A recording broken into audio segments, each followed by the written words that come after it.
Welcome to Allies or Enemies. I'm Jess. And I am Sean, and today we are journeying deep into Middle Earth to chat about two different Lord of the Rings card games. And both of these were provided to us for review, but the thoughts in this video are all our own.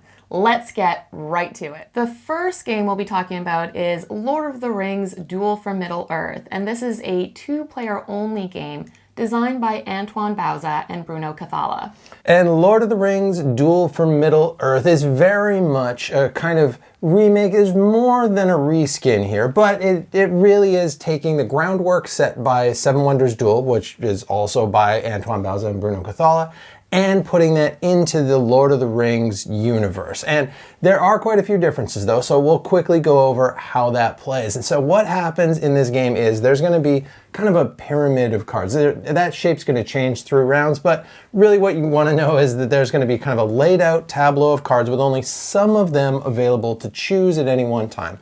On your turn, you're going to pick one of those cards. That's going to do something. Either it's going to move your dudes around Middle Earth, and that's going to make it so that you can take over these different areas of this map. There's going to be ring cards, and that's going to move either your Fellowship or your Nazgul along this track, either for the Fellowship to bring the ring down to Mount Doom, or for the Nazgul to catch up to Frodo and Sam and steal that ring.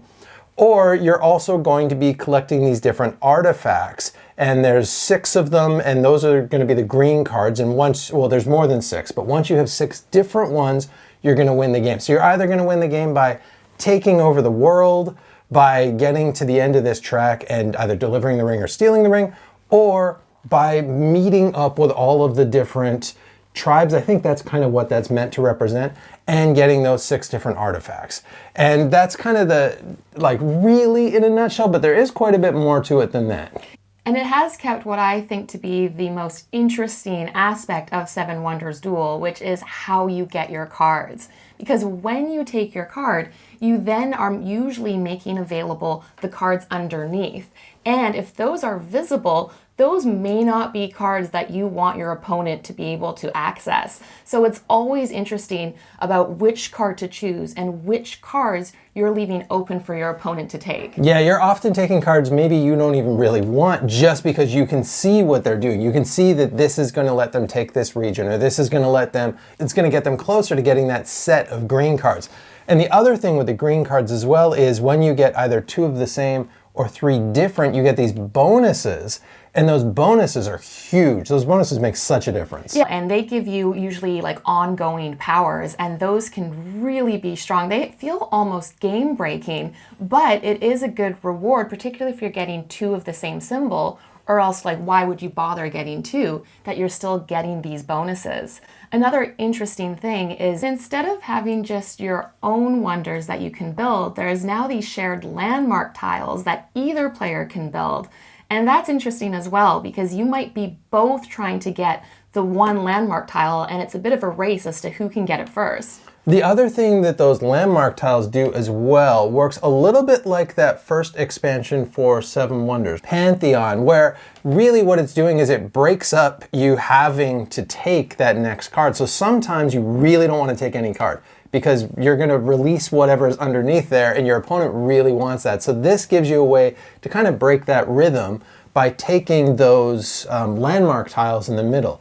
And so that is also a bonus, but those get more expensive as you go, whereas the wonders in the original game are always going to be the same price. You can kind of think about that beforehand. You can still think about this, but each time you get one of those landmark tiles, the next one gets 1 coin more expensive, and coins are very hard to come by in this game. Yeah, it is interesting because they've changed the coins a little bit, because in the original Seven Wonders Duel, it cost you 1 coin for each resource you don't have, but an additional coin for those resources your opponent has.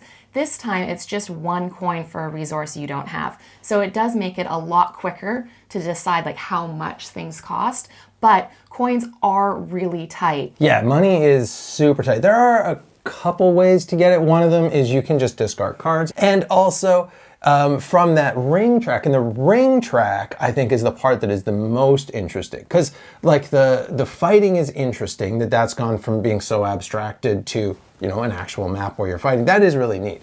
But the ring track kind of replaces the blue cards, because the blue cards in Seven Wonders Duel are just points. But here, instead of those points, just being points you get at the end, the points kind of represent you moving along this track and it being that you get to a certain amount of points. And the neatest thing about that is it's weird because you move the same number of spaces, but it doesn't feel like it because you kind of see the Fellowship moving, and if you're the Nazgul, you think, oh, they're getting away.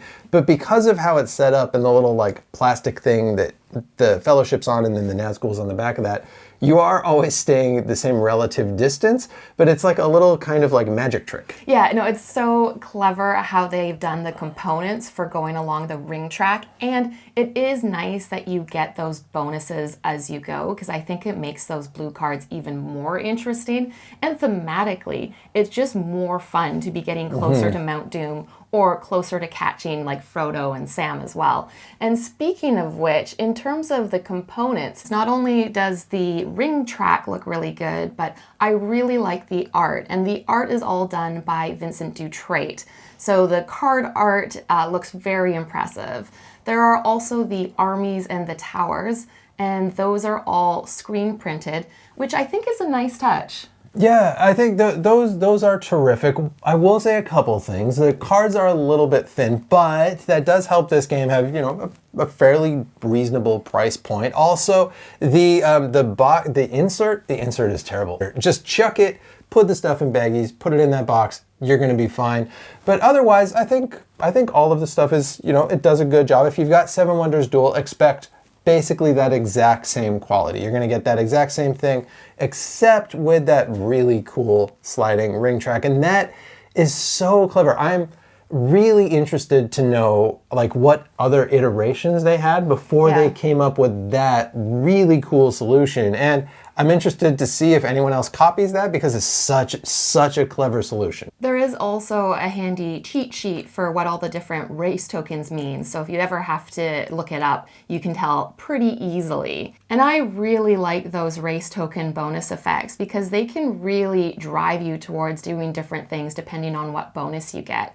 There's one that lets you take another turn every time you take a money card. So then you're really going to be gunning for those. There are other ones that let you be able to put out more characters on the map. So you'll probably be trying to win using that condition. And so it is interesting. When I first played this version, I wasn't too sure how I felt about it compared to the original one. And I think part of that is, I think our first game went very, very quickly. I think you had a really strong bonus from one of those race tokens and it felt a bit unbalanced. But now tons of games later, I've really appreciated it, and I can see how many different paths and different ways this game can play out. Yeah, I think also one of the problems was with that particular power, we played it wrong. Okay. so it was way stronger than it should have been. But yeah, I think those first few games, it took me a little bit to kind of get my head around some of those changes, how the economy is so different now, how the blue cards, I'm not really collecting those up because that was something I would do a lot because you would really rush for the other two. I would just save up those blue cards and hopefully win with those points at the end. That's not really the strategy now. Now everything is a race. And I do like that everything is a race. So I think after having played this now, I don't know, a dozen or so times, this is probably my preferred. I think base game versus base game, I would probably go with this one over regular Seven Wonders Duel, but I still do really like Seven Wonders Duel with that first expansion. With that second expansion, it almost makes it a bit too big of a game for me, but I would be interested to see if they add an expansion to this, and if that does, tighten it up, maybe make that ring, the delivering the ring wing condition maybe a little bit easier. I'm interested to see if other people are having that same feeling, like they're usually winning with the other two and that one's harder. But that does also make that one the one that I want to gun for. And so it is really interesting having all three of those win conditions be something that you really have to pay attention to, that you don't want to give up cards for, and that you're often like, I don't want to give you any of these. I don't know what to do right now because I can't quite win it. so I don't want to give you anything, and it's so often too that I think most games that we've played, whoever's won, the other one's been one away. Do you think it's worth having both in your collection? Yeah, I think we'll keep both because I think they both do the game differently enough. There are enough different mechanics and also just thematically. I really like the Lord of the Rings theme, and I think they did such a great job of re-theming it and changing things to match that theme. The next Lord of the Rings game we're talking about is the Fellowship of the Ring trick-taking game. And this is a 1 to 4 player game designed by Bryan Bornmueller. So the Fellowship of the Rings trick-taking game is, as it suggests, a trick-taking game. And if you don't know what that is, don't worry, you're not alone. I had no idea what that was until I played the crew. But what that means is everyone is going to have a hand of cards. Someone is going to play a card. Whatever suit that is, everyone has to follow that if they have a matching card. Whoever has the highest card wins that trick, which means that they're going to take those cards. What is going to happen in this game is that you are each going to be different characters. So you're playing through the story of Fellowship of the Ring, and each chapter has its own challenge, its own different characters. The different characters are going to get dealt out, and everyone's going to have a kind of a character-specific challenge. So the easiest one to explain is Frodo, because you're going to use him almost every challenge. And with Frodo, he's going to need to collect up the rings. So there's 5 rings cards. He needs to get 4 of those in a 2-player game, I think 3 of those in a 3 or 4-player game. So you need to make sure that you win tricks that are going to include those cards. Everyone else is going to have something similar. Sometimes it's win not very many tricks, sometimes it's win a lot, sometimes it's win certain tricks, but a trick just means a round of cards that you're playing. And it is a cooperative game, so you either all win or lose together. And this does remind me a lot of The Crew, which is another cooperative trick-taking game. And what's interesting is it works very similarly at 2 players as well, where if you're playing at 2, you each have your hand of cards, but there's also a bot that has some of the cards visible, and one person controls the bot cards. And those bot cards are laid out a little bit like Duel for Middle Earth, which we were just talking about, where you can see some of them, but then those are going to cover up other cards that are face down. You'll flip those face up once you get to those cards. So you do have some idea of what's going on. And like you said, this is very much like The Crew. And let's not mince words here. This is pretty much The Crew Lord of the Rings edition. It really is. It's got a lot of that DNA. There are differences, and we'll try not to only say like The Crew, unlike The Crew, but please forgive us if we do that a few times. But unlike The Crew, so one of the big differences here is in The Crew, if you've played that, what you've got is a whole bunch of different challenges. You're going to spread those challenges around, especially in the second one. You've got different levels of challenge. That means how many cards you have. And a bunch of people are going to have just a bunch of different things that they have to do. Win a trick with a 6, win a trick with whatever. Let's not talk about that because it's The Crew. In this one, what is going to happen instead is everyone starts with one challenge and really has one challenge for the game, and that is just your character. So your character has something your character wants to do. Those are fairly thematic, but it is just one thing you need to do by the end. Yeah, and it does work through the story as well. So at the beginning of each challenge, there is a little bit of the story from the books, and then the characters that would be involved at that part of the books. But usually there are at least 2, if not 3, mandatory characters that you have to play. So you do have to try and win the game using those specific characters. And then as you make your way along, it does get harder by introducing like a long game. And for a long game, it means you will have to play multiple times and win every time using all of the characters that are part of like that chapter. Yeah. So in those earlier games where you just have those 2 or 3 where you have 3 or 4 characters or whatever it is, there's, first of all, they're drilling right down. There's nothing is missed here. If the Fellowship was, or not the Fellowship at that time, but if the hobbits are like walking through a farmer's field, you're going to see that farmer. You're going to see everyone that they meet along that path. And I do like that those long challenges, because the short challenges, you've only got one thing. So that does feel pretty simple. But once you get to those long challenges, you've got 9, 10, whatever it is, characters. That means you've got to win, especially with 2 players, you've got to win like 3, 4, 5 games in a row, because you've got a choice of deciding whether or not when you lose one of those, you can retry from that point, or you retry from the start of it. Yeah, and Sean feels like with the short games, it's sometimes maybe a little bit on the easy side, particularly at 2 players, because you have access to essentially like 2 hands. So if we lose the long game, then Sean does make us reset completely. Yeah, I'm a purist. Just to increase the challenge. But it is interesting having so many characters to choose from.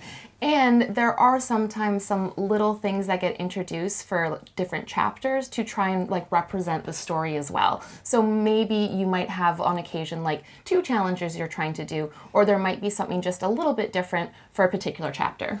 Yeah, some of them just introduce other cards that are used for that chapter. And I think you did say, and I really like it, that they've got that little story on the front. We always make sure we read the story. It is obviously directly from the books. Why wouldn't you use it if you've got that available? And another thing I like here is that you choose your character, other than Frodo. Whoever gets the 1 ring, they've got to be Frodo most of the time. But the other people can pick between either the asterisk characters they have to use or on occasion some other characters based on the cards that they have. And that is nice that you can look at those cards first and then decide who you want to be. Yeah, and what also helps is that a lot of the characters do let you exchange cards. And that's really good because you might be in a position where you have to be a certain character that you don't think you have a chance of winning given your hand, but a simple exchange can like switch the odds.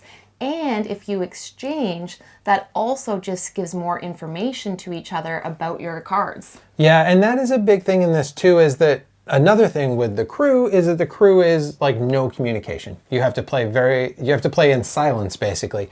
Here, they're a little bit more lax with those rules. So the rules are that you can't say anything about the specific cards that are in your hand, but you can say anything that's open information. So you can be like, hey, remember my goal, think about my goal. Everyone, think about my goal right now.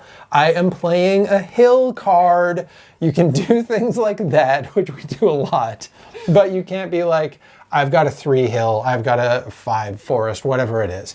And I think that's kind of a nice middle area because I don't love when I can't speak at all in a game, but partly because I'm always speaking, but also partly because I like the social experience of playing games. And so when a game's all the way silent, something a little weird about that for me. So I like that this is like a middle area. Yeah, no, it is good that you can communicate a little bit, and it does play into it being a cooperative game, is being able to give clues in a way that will help without having to be specific.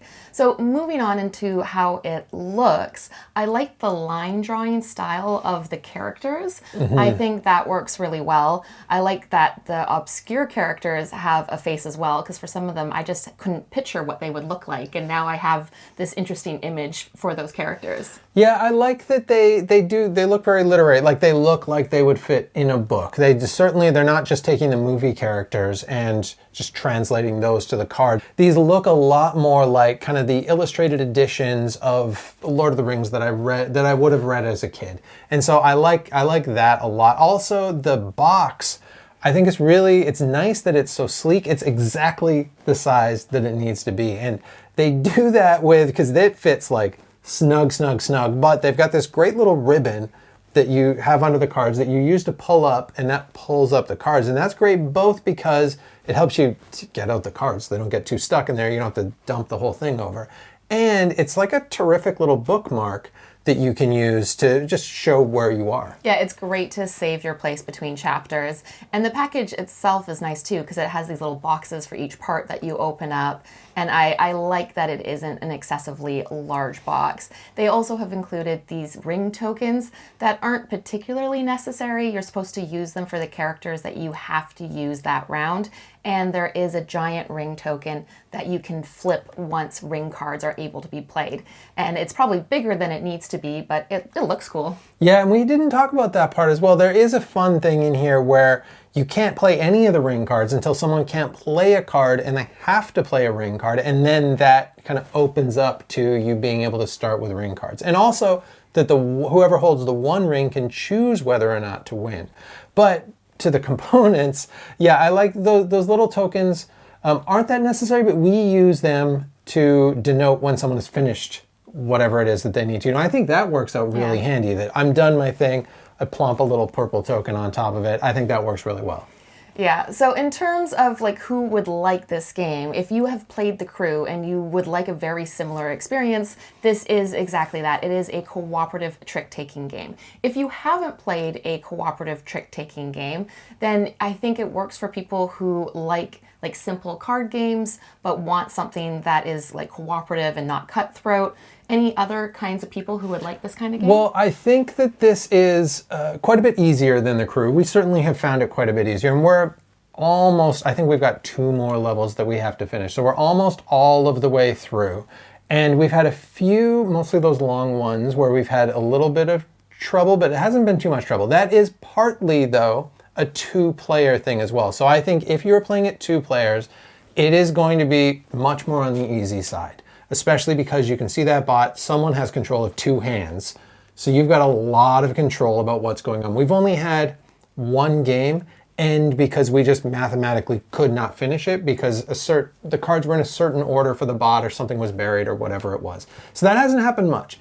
But I do think if you want a little bit of a more challenging game, and I think just in general, this is really more of a 3 or 4 player game. I think that is where this game is going to shine. There's also a solo mode that we have not touched. We haven't played it at all. I can't tell you anything about it, but I will say 2-player game we've enjoyed. 3 or 4, I think that's more where this is going to shine. And you mentioned that we only have a couple more games left to go, and we looked ahead, and once you're done the campaign, there is like a forever version you can play, and each of the characters are divided into different difficulties, and so then it recommends that you take like 6 of one group and 3 of another group, and then you play a long game having to use those characters. So we haven't got to that point yet, but it is nice that there is something built in for once you're done the campaign. Yeah, and that does look like it's interesting as well. I know that there's some of the cards you don't use at all. Those are like specific to the different challenges, and some of the characters I believe you don't use at all as well. And I'm not positive that it's in difficulty. I just know that it's like these have like a black symbol, these have a gold symbol, these have a white symbol. You use so many gold, so many black. It probably has to do with difficulty. But then, yeah, you're always playing through the long game. And I think that it would probably work pretty well, because that's pretty much what you're doing anyway. And I could see it being an interesting challenge of, can we beat all of the characters? And that really would be like this big, cool marathon where we're going through each one, especially if we played that we only had 1 life, but even if we gave ourselves a couple lives, I think that would be a fun way to play. Yeah, I could see us definitely doing that. And I do think they've done the Lord of the Rings theme very well. Oh yeah, this is like steeped in this is definitely, the Lord of the Rings theme is like necessary for this game. Yeah, so if you are a Lord of the Rings fan, I think you should definitely check it out. It isn't just pasted on, it really is in like the character powers and like how the whole game works and the stories throughout the campaign. And that is it. That is Lord of the Rings, The Fellowship of the Rings trick-taking game, as well as Lord of the Rings Duel for Middle Earth. And I feel like that was a 10-minute video just saying those 2 titles. Have you played either of these games? And what other Lord of the Rings themed games are you excited about right now? Please let us know in the comments. Thank you so much for watching. And as usual, please like, subscribe, and hopefully we'll see you next time for another game.